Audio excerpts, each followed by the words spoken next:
I am delighted to welcome you to the 4th annual L'Chaim event presented by the Birmingham Holocaust Education Center. This year we honor Jeffrey Byrd, who has provided a home for the BHEC for the last 10 years, and we are so very grateful.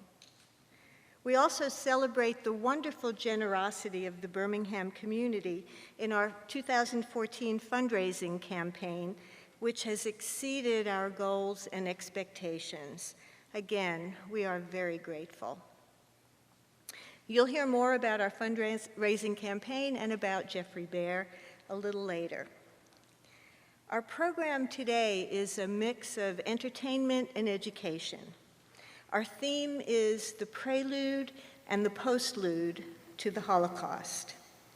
There was much more to the Holocaust than just the war years.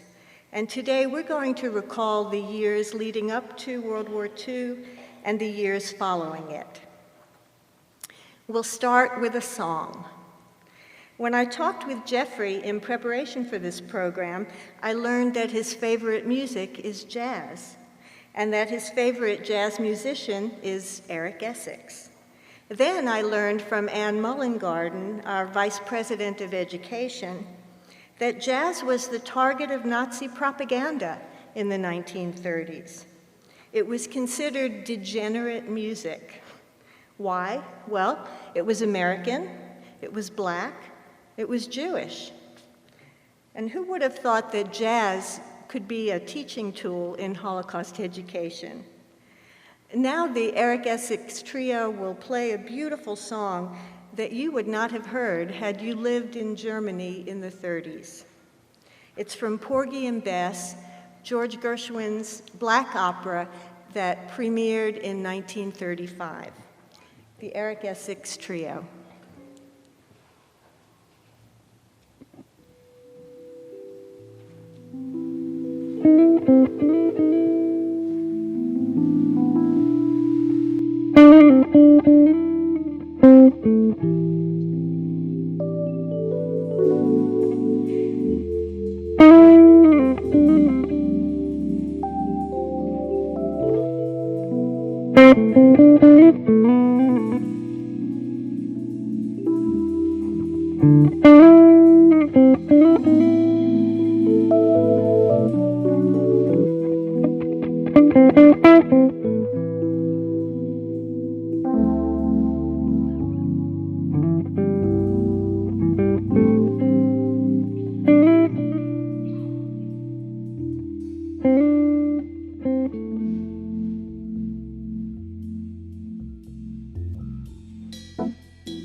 That was Kelvin Wooten on keyboard and James Braggins on drums. Thank you so much.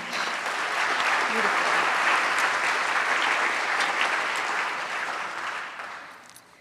When World War II ended, it wasn't the end for those who survived. To tell us more about this, we have Lisa Byrd, a member of the BHEC teacher cadre.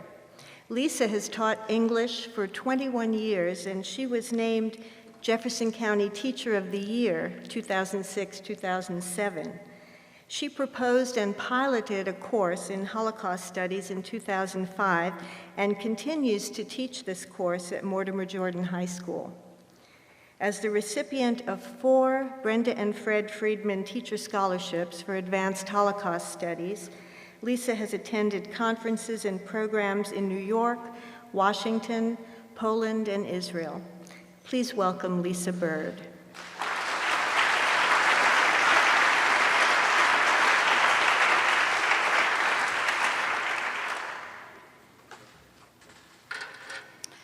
How will I teach Holocaust education this year? This is a question that teachers must ask themselves every year.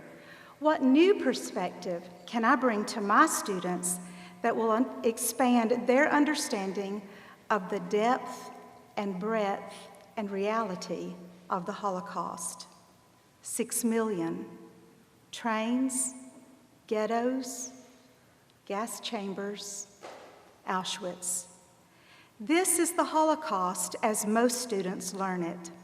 Sadly, we have become complacent in our examination of the subject, whittling it down to the physical horrors.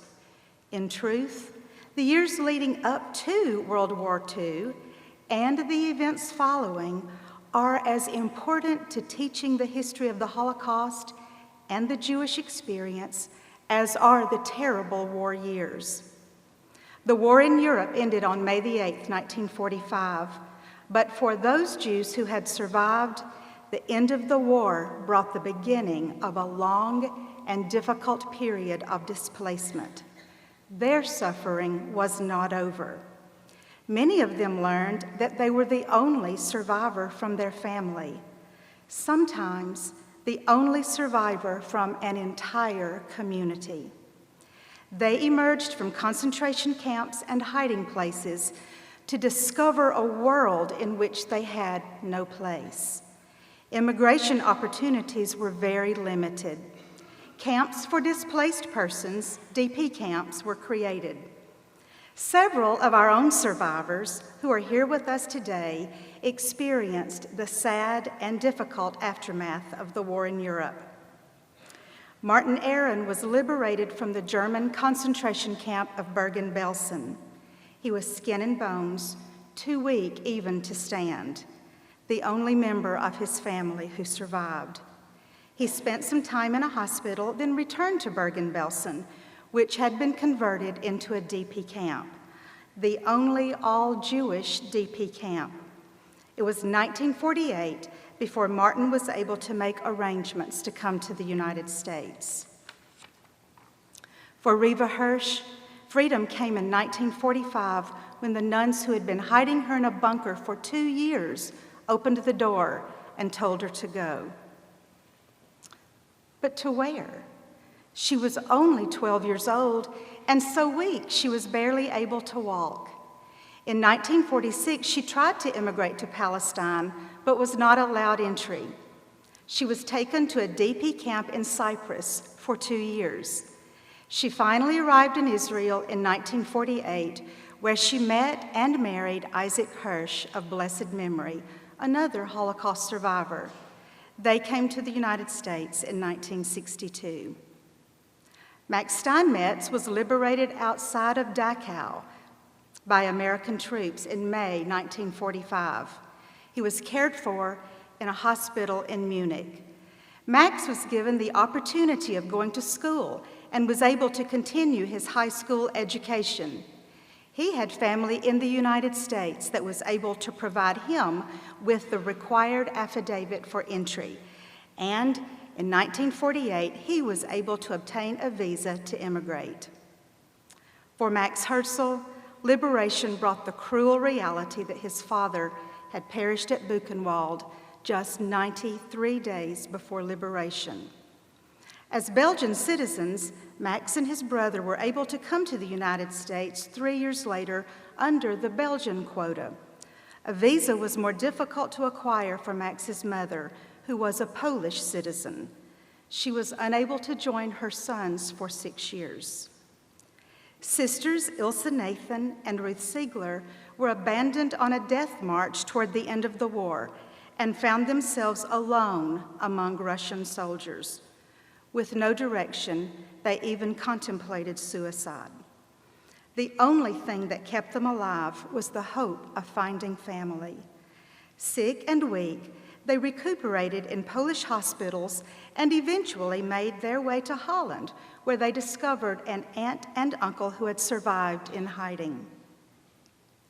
Family members in the United States helped the sisters immigrate, and they arrived in July 1946. Despite all of the heartaches of displacement, the Jewish DPs created flourishing communities in the DP camps. There were weddings and births. Within 1 year, 2,000 babies were born in Bergen-Belsen alone. Schools were soon established, and Orthodox Judaism began its rebirth. The first Jewish newspaper, handwritten, appeared only weeks after liberation. Theater and musical troupes toured the camps. Music, as always, lifted the spirits and expressed the common longings of the Jewish survivors. One of the songs, "We Long for a Home," was sung in DP camps by a traveling band known as the Happy Boys, led by Henry Begelman. Begelman was an accomplished violinist and saxophonist who performed with the Lodz Ghetto Orchestra during the war.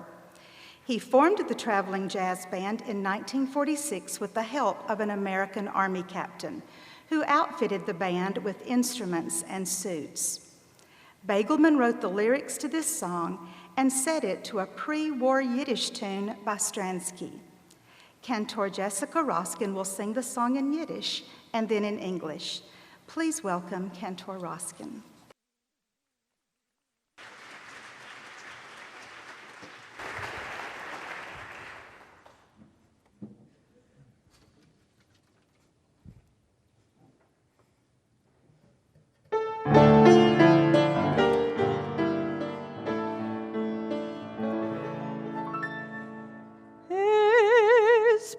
Sich noch heim, begehst men sie Hälfte der Welt. Es bin sich noch heim, jeder Weg für uns versteht. Hoffen darmen doch, es kein mit unters Stein. Da muss kenn das Leben sein Schein mit rein und glücklich sein. Es bin sich noch einmal, aber immer heim wie amul. Es bin sich noch heim, unser Ave muss wem bezahlt. Es ist gewesen schlecht, auf gut hat sich doch gebet. Jecht all den Leben, weil es ist die Zeit. Als schlechter Chulem ist das gewesen, jederzeit, was ist es geschehen. Das Beste ist weg, es ist a Greu, a Schreck, wie man geht und steht, wenn es soll nicht sein. Mit hört sich das selbige Gewein. Jeder einer fehlt, der selber schmeckt zu sehen.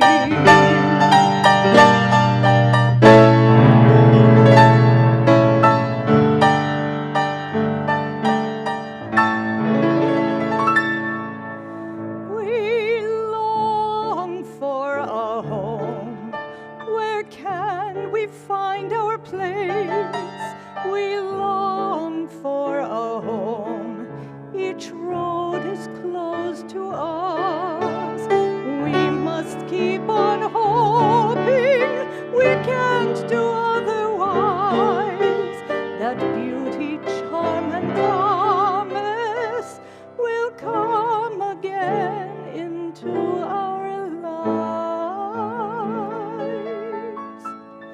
We long for a home, inviting, safe, and warm. We long for a home, a refuge from all harm. The past was filled with evil. We prayed for better lives. Now we want to live. The time has now arrived.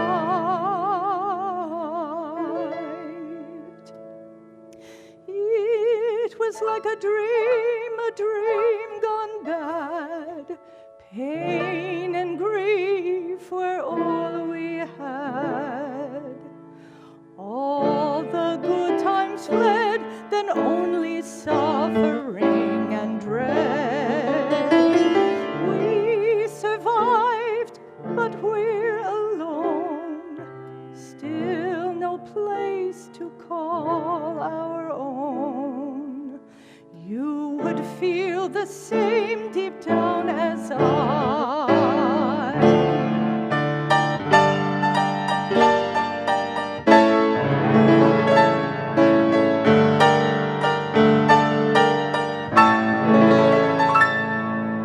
We long for a home. Where can we find our place? We long for a home.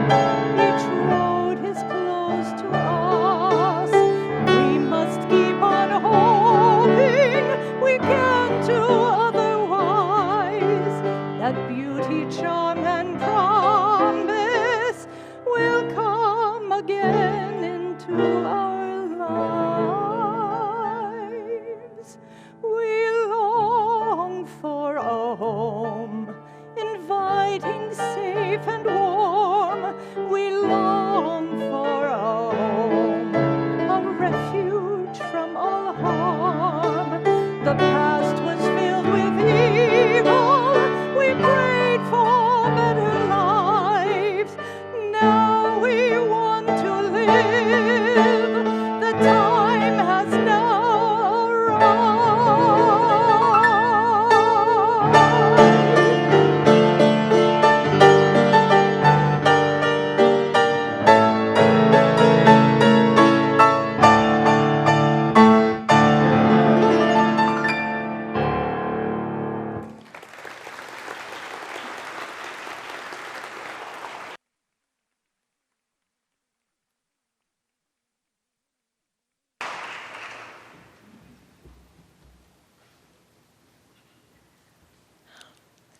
Thank you, Cantor Raskin. That was so beautiful. Jeffrey Bear and Eric Essex count each other as friends.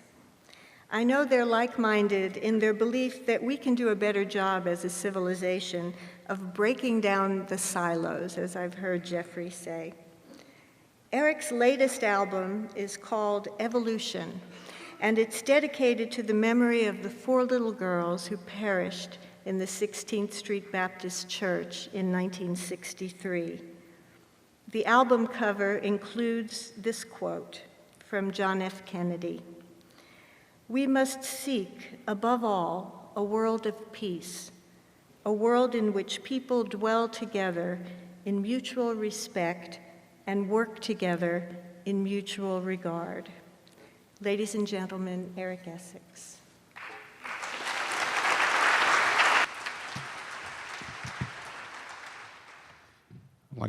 I'd like to publicly say thank you to Jeffrey for inviting us to be here. We're going to do this short medley of some songs that I recorded and some of my favorites, and we dedicate it to you.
Wow, what a treat that was.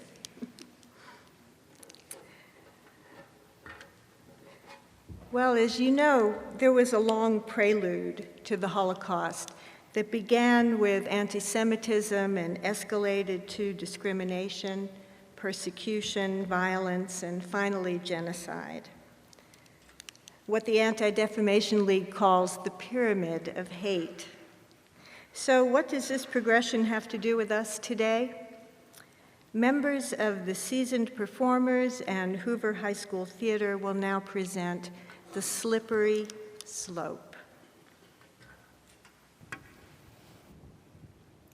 In January 1933, Hitler came to power in Germany, and Jews officially became Untermenschen, subhumans. Between 1933 and the outbreak of war in 1939, Jews felt the effects of more than 400 decrees and regulations that restricted all aspects of their public and private lives. February 3rd, 1933, an excerpt from a Zionist paper in Germany. Overnight, the event that no one wanted to believe would happen has become fact. Hitler is Chancellor of the German Reich. This new development forces us to confront the reality of our underlying situation. The truth is that pressure from the National Socialists has affected life in Germany for some time. Quite apart from the fact that Jews are being systematically shut out of economic and cultural life, anti-Semitism has come to dominate the psychological atmosphere. This actually has the effect that the Jew again knows that he is a Jew, for no one lets him forget it. March 31st, 1933, diary entry of Willie Cohn, a teacher. In school, I performed the most humiliating task of my life up to now. I went to the police to get a stamp in my passport, a stamp for us Jews that makes our passports valid for domestic use only. The official was very civil and friendly during this procedure, but we had to stand in a long line, which was exhausting. Even my 73-year-old mother had to stand in line, an assault on our human dignity. But one also has to put up with this. April 1st, 1933, a public notice issued by the Central Committee for the Defense Against Jewish Atrocities instructs Germans to protect themselves against the Jews by boycotting Jewish businesses and Jewish professionals. Nazi stormtroopers stand at the entrance to Jewish-owned shops and businesses, shouting slogans and holding signs. Germans, defend yourselves against the Jewish atrocity propaganda. Buy only at German shops. Don't buy from Jews. The Jews are our misfortune. Personal testimony of Dr. Robert May, Birmingham, Alabama. Boycotts were organized all the time by the SA. They walked in front of my father's store with signs saying, "Do not shop here." Marches were organized all the time. This became almost a weekly experience. The grocery store where we ordinarily did our shopping was across the street from our house. I used to play with the children of the owner. One day, the store put up a sign, "Jews are unwelcome." My mother now had to do her shopping at the store on the other side of town. April 1st, 1933, diary entry of Willie Cohn. The boycott got underway today at 10. I cannot and do not want to think about the future at the moment. One has to wait and see. April 7th, 1933. Jews and other political opponents are excluded from civil service positions. Diary entry of Hannah Burgess, a Jewish teacher. When I arrived at the school building, the principal said good morning in his customary friendly way and asked me to come to his room. When we were seated, he said in a serious, embarrassed tone of voice, he had orders to ask me not to go into my classroom. I probably knew, he said, that I was not permitted to teach anymore at a German school.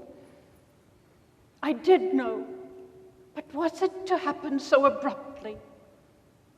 In the afternoon, colleagues, pupils, their mothers came, some in a sad mood, others angry with their country. Lovely bouquets of flowers, large and small, in their arms. In the evening, the little house was full of fragrance and colors, like for a funeral, I thought.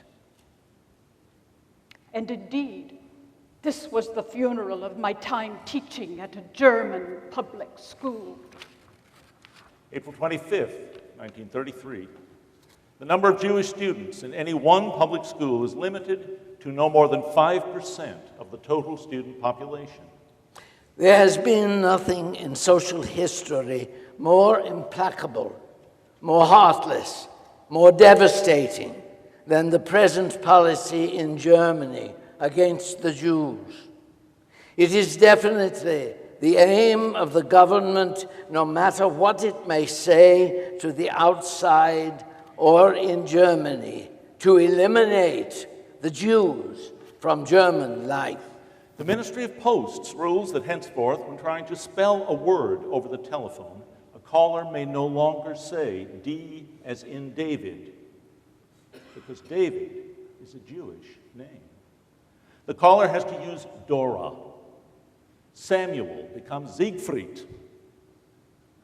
and so forth. To stay or to leave, up and down the country, day in and day out, Jewish German families agonized about what to do. Husbands and wives were often torn in different directions. Parents and children disagreed about the proper course of action. Some children, especially teenagers, realize the dangers from incidents they confront in and out of school and implore their parents to immigrate. From the memoir of Ruth Sass. I told my parents about my experiences in school, and I told them we needed to leave Germany. They looked bewildered. How could they pack up and leave everything that was dear to them? And where to? How could they start a new business in a strange country, not knowing the language? And which country was willing to let them immigrate? Uppermost in my mother's mind was that she would not leave her mother behind alone.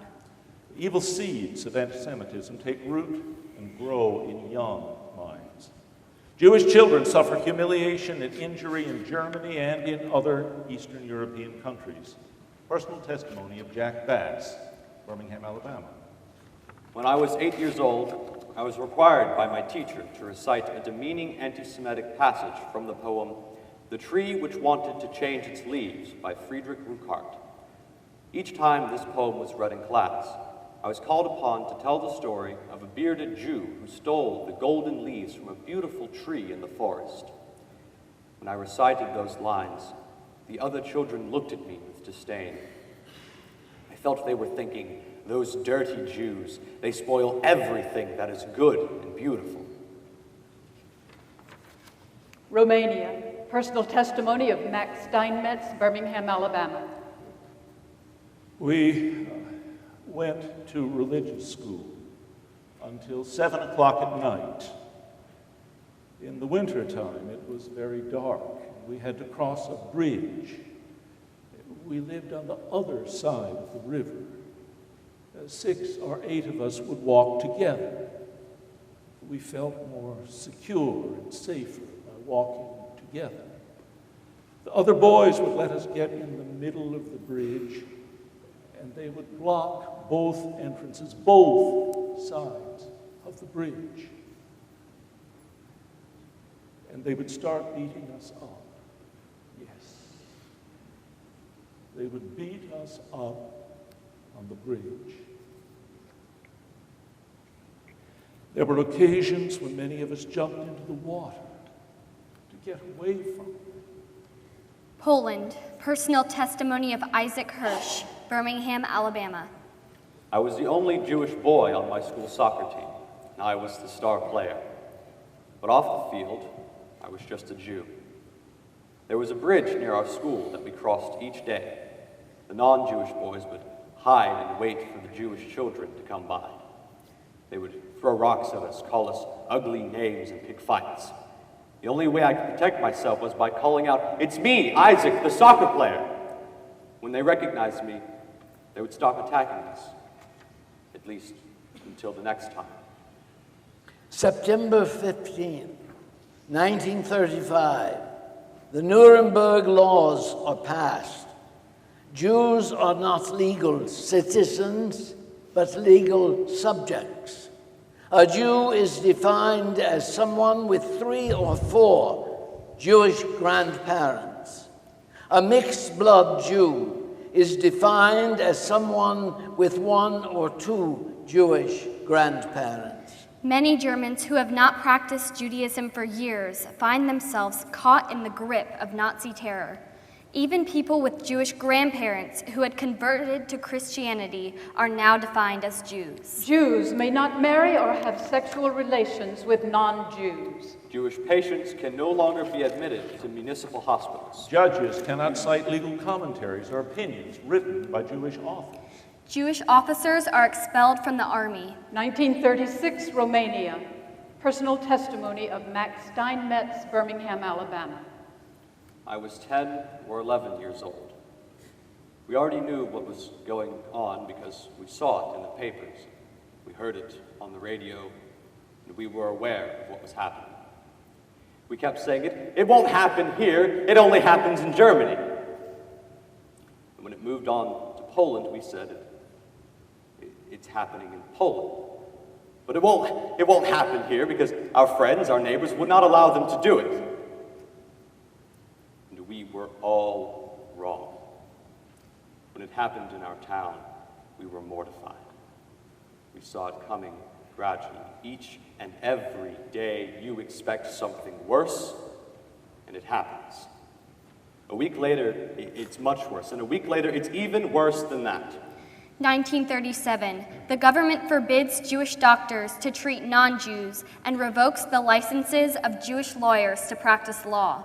April 26, 1938, all Jews must report property in excess of 5,000 Reichmarks. July 1938, all Jews must carry identity cards that indicate their Jewish heritage. August 1938. By January 1st, 1939, Jewish men and women bearing first names of non-Jewish origin must add Israel and Sarah, respectively, to their given names.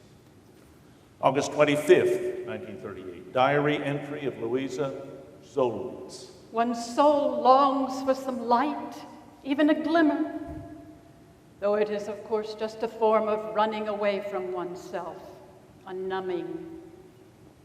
There is nothing worse than being homeless in one's own home, having no rights in a country. And what will be next after Israel and Sarah and the identification card? It's a kind of war, and we find ourselves in it without any defenses, without weapons, without the remotest possibility of defending ourselves by legal means or protests. October 5th, 1938. The passports of German Jews are declared invalid. Jews must surrender their passports, which will become valid only after the letter J has been stamped on them. November 9th and 10th, 1938, a state-sanctioned pogrom takes place throughout Germany and the newly acquired territories of Austria and the Sudetenland region of Czechoslovakia. This comes to be known as Kristallnacht, the night of broken glass, in reference to the broken windows of synagogues, Jewish-owned stores, community centers, and homes. Encouraged by Nazi officials, rioters burn or destroy 267 synagogues, vandalize or loot 7,500 Jewish businesses, kill at least 91 Jewish people, and send another 30,000 Jewish men to concentration camps. Jewish cemeteries, hospitals, schools, and homes are attacked and burned as police and fire brigades stand by. November 11th, 1938. Diary entry of Klaus Langer. The synagogue and the Jewish Youth Center were put on fire. Then they began to destroy Jewish businesses. Private homes also were being demolished. At 6:30 in the morning, the Gestapo came to our home and arrested father and mother. Mother returned after about 1.5 hours. Father was put in prison. When we returned to our neighborhood, I walked on glass splinters in our front yard.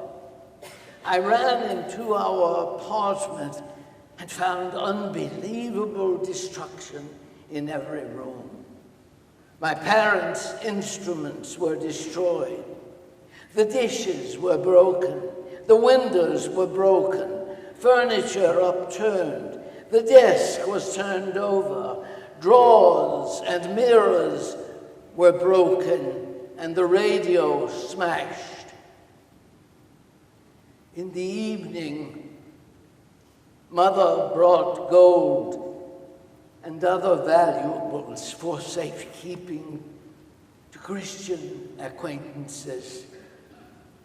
A new regulation was issued that the Jews in Germany have to pay 1 billion Reichmarks for restitution. What for? For the damage that was done to us. November 12, 1938, Jews may not operate retail stores, sales agencies, or carry on a trade. Jews are forbidden to sell goods or services at an establishment of any kind. November 15th, 1938, the Ministry of Education expels all Jewish children from public schools. November 28, 1938, the Reich Ministry of the Interior restricts the freedom of movement of Jews. December 3rd, 1938, driver's licenses and automobile registrations belonging to Jews are void and must be turned in. February 21st, 1939, jewelry items of gold, silver, or platinum and pearls belonging to Jews must be turned in. The noose is tightening. War begins in September 1939, and with it begins the systematic extermination of Europe's Jews. March 7th,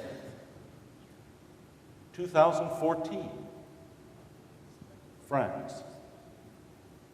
A school bus full of Jewish students is pelted with stones by teenagers in Paris. March 8th, 2014. A group of teenagers throw stones at a Jewish institution in Sarcelles near Paris and shout, "Death to Jews." March 20th, 2014, Deutsche Welle, a German news service, reports, there are about 500,000 Jews in France. Though they make up only 1% of the French population, Jews are the object of 40% of hate crimes. On the same day, the Jewish Telegraphic Agency reports Israel's Immigrant and Absorption Ministry said this week that more than a third of the Jews in France are considering Aliyah, immigration to Israel. The ministry presented the Knesset, Israel's parliament, with its plan to increase Aliyah from France. March 23rd, 2014. In Paris, a Jewish teacher is assaulted by 3 men who curse him in Arabic and draw a swastika on his chest. The assailants shout, "Death to the Jews." April 28th, 2014. Dr. Moshe Kantor, president of the European Jewish Congress, is quoted in the Jerusalem Post. Normative Jewish life in Europe is unsustainable. Jews do not feel safe or secure in certain communities in Europe. Almost half of the Jewish population is afraid of being verbally or physically attacked in a public place because they are Jewish.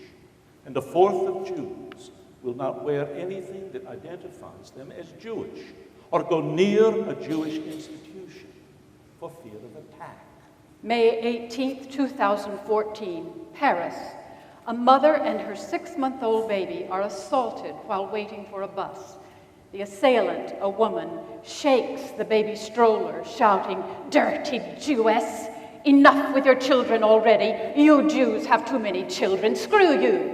May 24th, 2014, Brussels. A gunman opens fire in Jewish Museum of Belgium, killing 4 Israeli tourists. June 10, 2014, Bordeaux.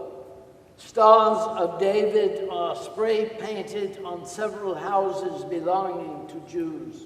June 12th, 2014, on the Paris Metro. A Jewish man and woman are taunted by 3 other passengers, and the Jewish man is physically assaulted.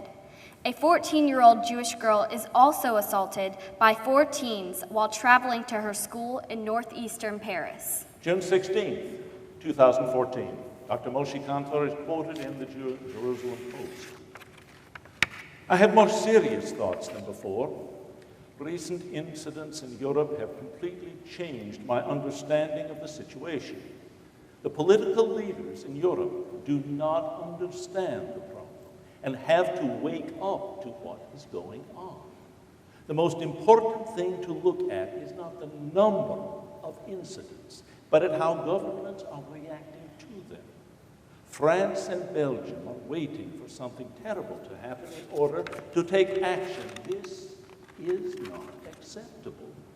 June 20th, 2014, the New York Times reports, last year, 3,288 French Jews immigrated to Israel, a 72% increase over 2012.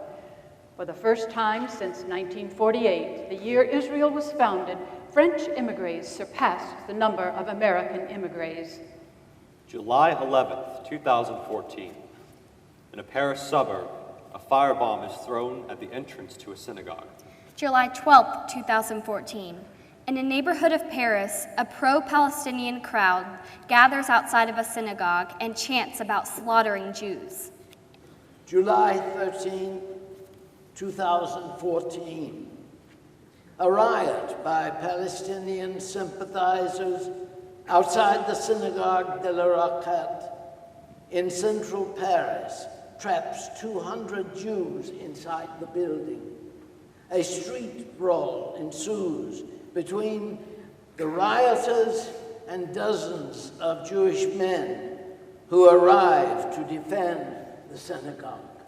In 2014, the Anti-Defamation League reported anti-Semitic incidents in these European countries. Belgium. Bulgaria, England, France, Greece, Hungary.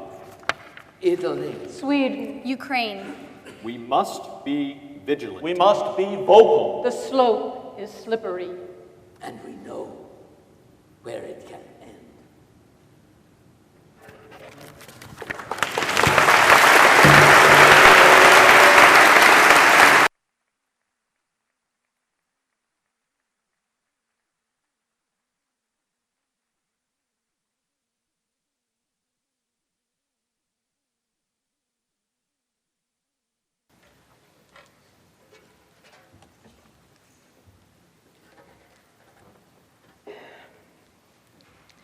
We know the consequences of hatred. How do we respond? There's a wonderful concept in Jewish thought and tradition known as tikkun olam, the healing of the world. It's the desire to do what's right and make the world a better place, to be guided by wisdom, patience, and fairness. But how does one heal the world in practical terms?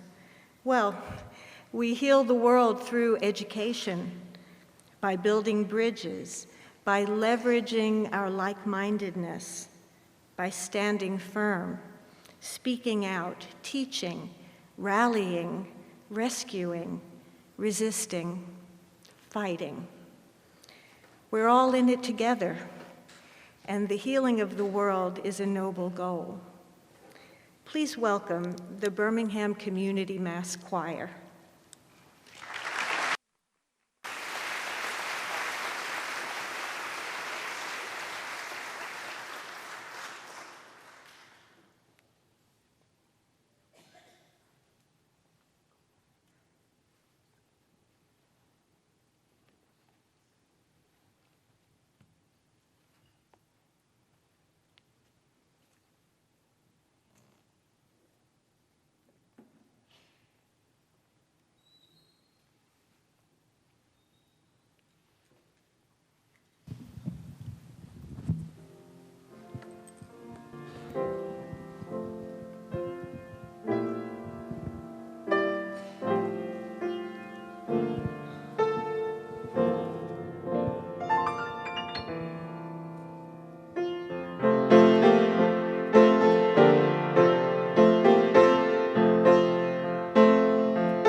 I remember a story in the Bible days.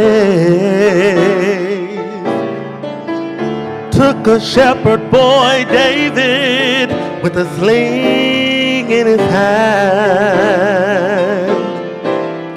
Told David, with the sling in your hand, slung the rock and the giant fell dead. If you can use anything, Lord, you can use me. Use me, use me, use me. Use anything, Lord, you can use me. I don't have much, but the little I have, Lord, you can use.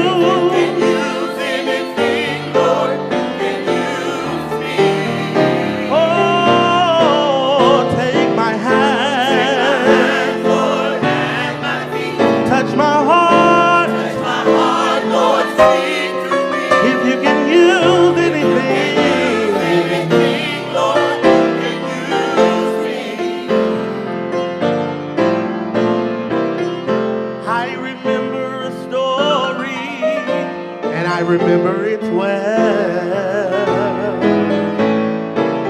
You took a man called Moses with a rod in his hand. Told Moses, take the rod in your hand, stretch it forth and walk on dry land. If you can use anything, Lord, you can use me.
Well, I'm delighted to be following that magnificent choir.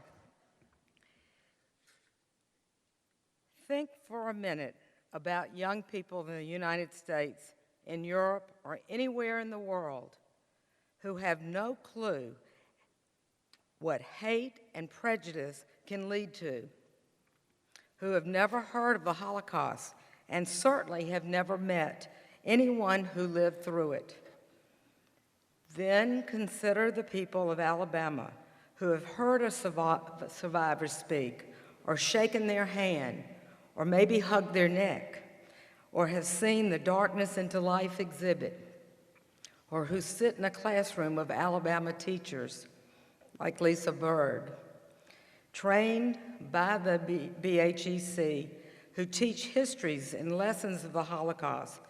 These young people have a changed worldview, a different mindset. Holocaust education is an effective tool in healing the world. It changes the way people think. In the last year, BHEC has forged new partnerships to bring history and lessons of the Holocaust to many audiences, new audiences, in Birmingham and throughout the state of Alabama. In November, we partnered with the seasoned performers for the first time to present Witness, a dramatic reading commemorating the 75th anniversary of Kristall 9.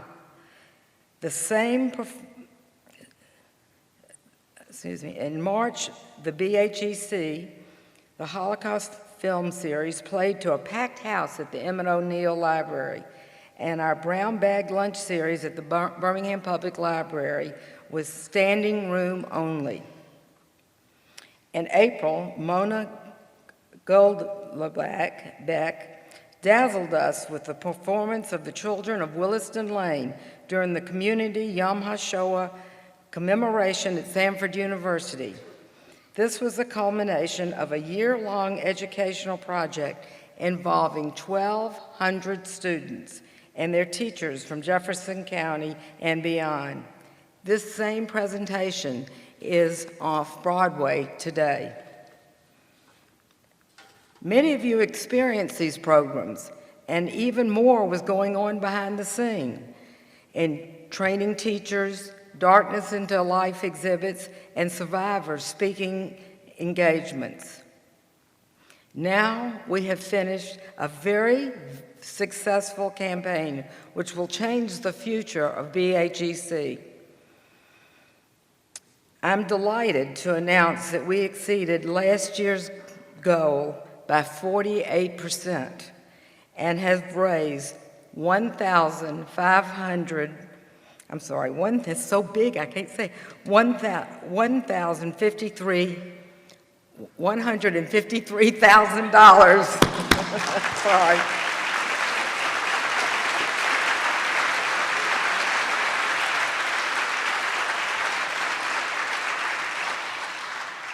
That is as of today, and I'm going to say it again, $153,000. It is blowing my mind. This was an amazing accomplishment. I am really, stop, Lynn. This was an amazing accomplishment for the BHEC, and you made it possible. And is a magnificent tribute to our honoree and friend, Jeffrey Bayer. So where do we go from here with the funds that are raised? This year, a major focus will be the editing and digitizing of video testimonies of our survivors who make them available online for classroom teachers. Also, we plan to expand our online archives of information of our survivors by digitizing family histories and photos and personal documents. In other words, our survivors will live on forever. Of course, our regular educational programming will continue. In a few minutes, Phyllis Weinstein will tell you about a major step forward for the BHEC that is a direct result of your generosity. I thank you all. And just something personal to Jeffrey, I must tell you how proud I am of you. And Jeffrey and I have known each other a long time. I guess I've known him all his life. And today in our beautiful sanctuary that we both grew up in, I can feel the presence of Rabbi Grafman with his big roll-tide smile and just a little tear of pride for one of his boys, one of his favorite boys, Jeffrey Bayer.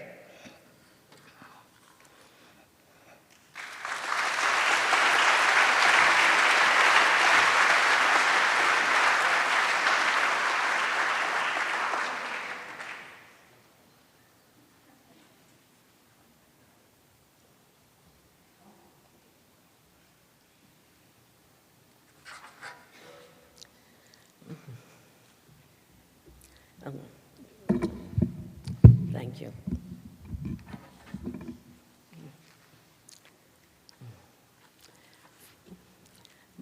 Friends, the message of Laham 2014 is timely and relevant. With the rising incidence of anti-Semitism and violence throughout the world, the BHEC is challenged to counteract the progression of hate and evil for the betterment of our society.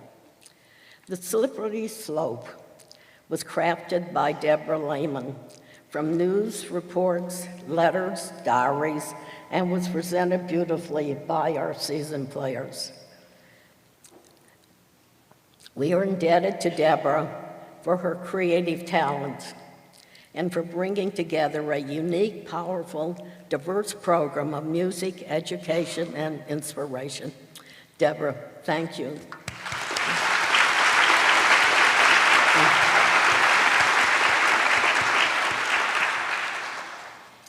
Anne Mollygarden has the title Vice President of Education, but the work of her hands reaches into every facet of our organization.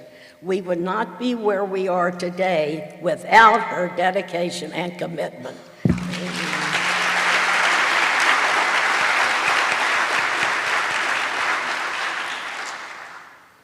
Our elected board meets monthly, and they bring many important and exciting ideas to our attention and for consideration.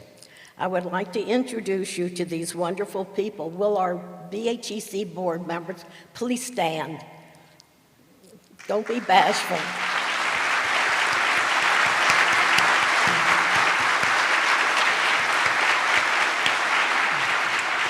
Thank you. We are so grateful that so many of our Holocaust survivors are with us this afternoon.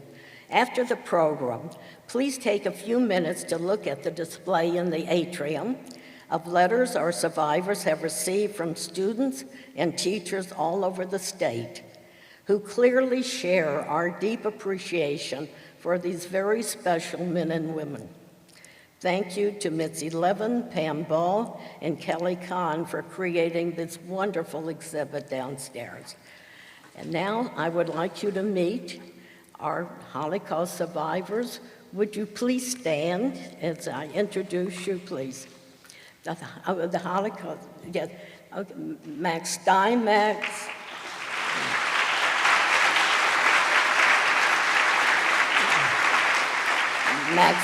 Max Herzl, Bob May, Reva Hirsch, Ruth Ziegler, Ilsa Nathan, Tanya Schutzel, Martin Aaron, and Anya Traeger, and Leonid Schildkraut. Did I miss anyone?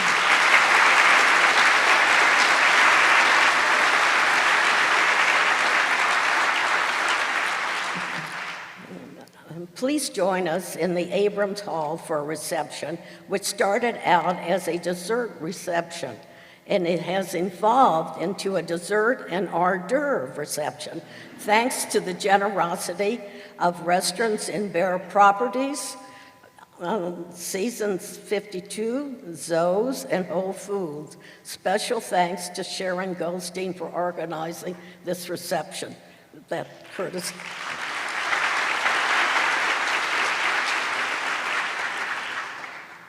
I recognize the co-chairs of our fundraising who have made this dream a reality.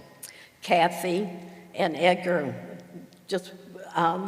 we were all struck by your devotion and your drive to not leave one stone unturned, because you didn't leave one stone unturned.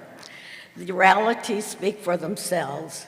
We can say to Kathy and Edgar and to all who contributed to L'Chaim, mission accomplished. Our gratitude is boundless. Our biggest dream and hope now realized was to achieve a financial base that would allow us, with confidence, to bring into our organization an executive director who would expand our outreach and our ability to increase and enhance our programming. We are in the process of reviewing resumes from some 20 candidates who have applied for this position, so stay tuned for announcements soon. In the midst of the fundraising campaign, our all-volunteer organization welcomed a full-time office manager. I'd like to introduce you to Chelsea Tucker, Chelsea. Oh, you're all the way up there? Okay. I asked her to come front. I didn't. Okay. Chelsea has been with us since August 1st, and she is the voice you will hear when you call BHEC. Chelsea jumped in and handled the administration side of the campaign with great efficiency, and we welcome her to our staff. 10 years ago, Jeffrey Byrd provided an address and a home for the 6 or 7 people who then comprised the Birmingham Holocaust Education Committee, and we were just beginning to make a mark on our community's activities. Who would have dreamed that 10 years later, I would be singling out the amazing generosity of Byrd Properties and Jeffrey Byrd providing this home for us for over 10 years.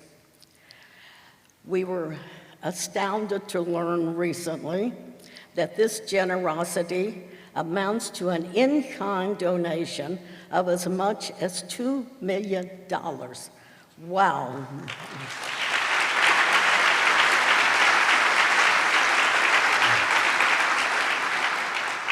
But not only have they provided that, but Jeffrey and Gail have kindly made a significant contribution to this year's 2014 campaign, and we thank them for that too.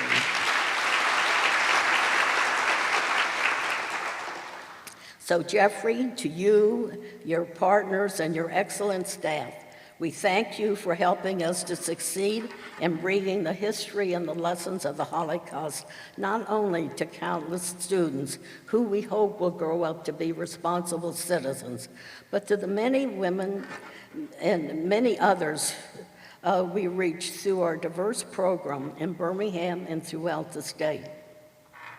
And to mark this occasion, we want to present you with a symbol of our appreciation that will always remind you of the part you have played in the growth of the BHEC and the impact it has had on our community and our state. Your life, Jeffrey, has been filled with good deeds, and may it always be so. Please come up.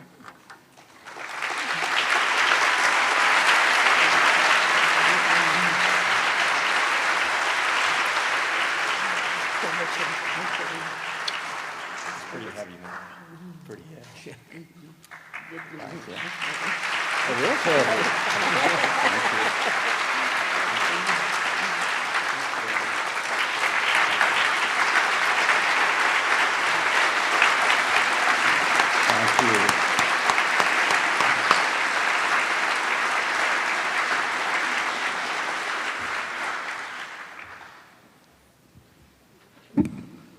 The opportunity to be standing here today is truly a blessing, and my family is certainly appreciative to receiving this recognition.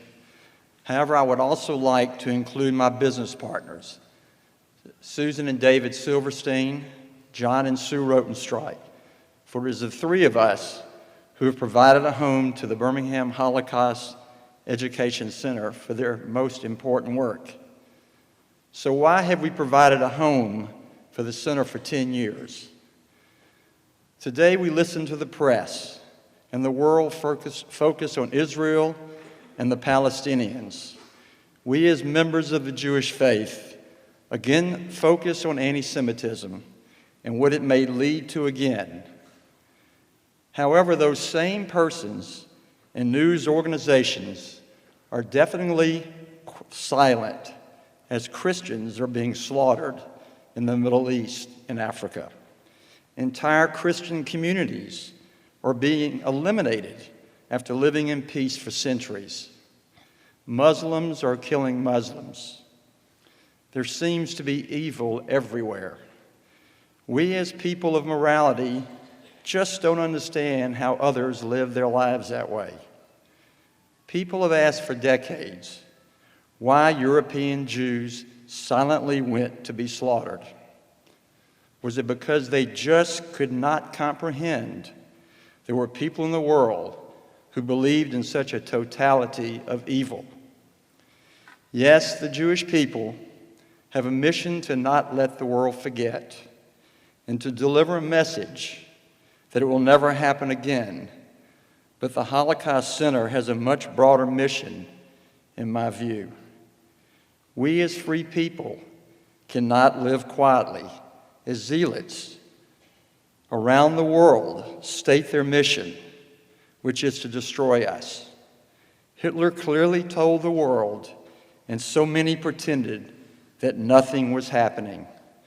Just as ISIS is clearly articulating that same message today. They are intent on destroying our civilization as we know it. There will always be evil in the world, but the question is, what will all of us do about it? That really is why I believe we are all here today. People of many walks of life coming together to join hands so the Holocaust Center may deliver our joint message. We cannot let these atrocities happen again to any of us, not just to people of the Jewish faith. If we do not do our small part in making this a better, safer world for the generations to come, who will? That is why our three families have made a commitment to the center. We have a shared responsibility to turn the world from evil and to not let history repeat itself. Now to all of you who have tirelessly worked so hard to make this event such a success, to Kathy, Edgar, and Deborah, and I know I'm leaving many of you out, thank you. To Eric and all the performers, how nice of you to be here to take your Sunday afternoon. And to Phyllis Weinstein, you are loved by all of us. You have been such an inspiration to so many of us as you have guided us through the years, not just through this, but as young people, as we have looked up to you as a role model. To Gail, Annie, and Scott, thank you for your love and constant support. Many thanks to all of you again. You could have done many other things on a Sunday afternoon, so thanks for being here and for your generosity. Remember, the world needs us. We must be heard. Thank you.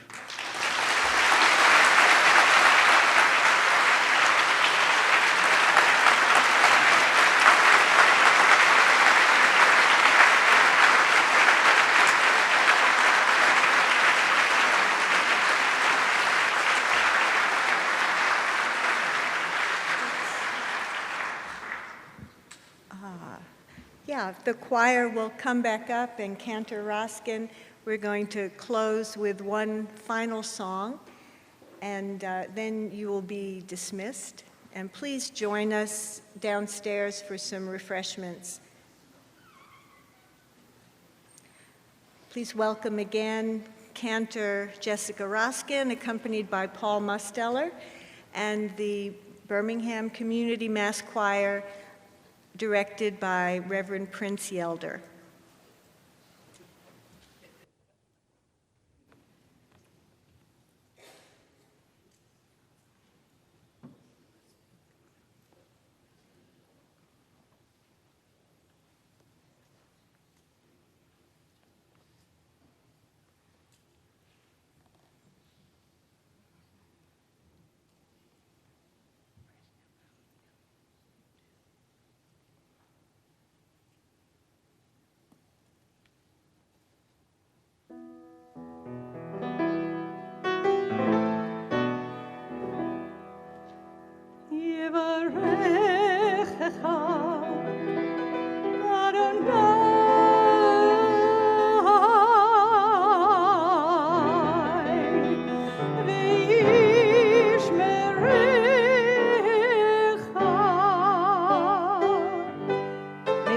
Bless you and keep you.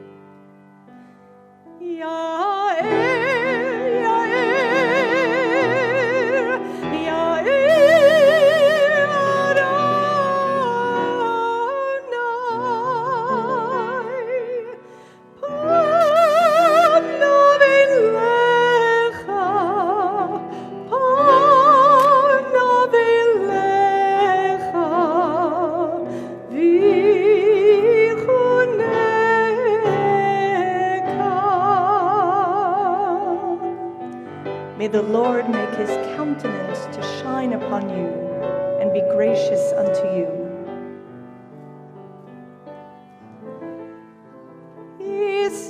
Adonai, panav elecha, panav elecha, ve'asim lecha shalom.